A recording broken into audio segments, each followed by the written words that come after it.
How to fix Dota 2 unable to connect after match accepted.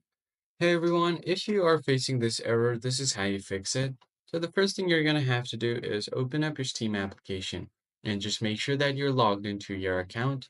Then head over to the library section where you have all of your games stored. Once you click on it, you're just going to have to search for Dota 2 among all of your other games. So once you do that, click on the game. And then on the right side, you'll find the little gear icon to manage its settings. And then click on Properties. Now, once your Properties is open, all you have to do is just go down to Installed Files and then go to Browse.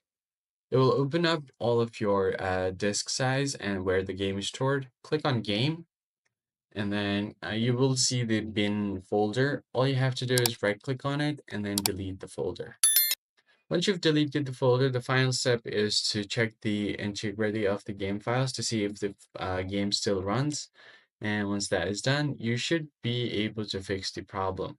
I hope this was helpful to you guys, and I'll see you on the next video. Thanks for watching.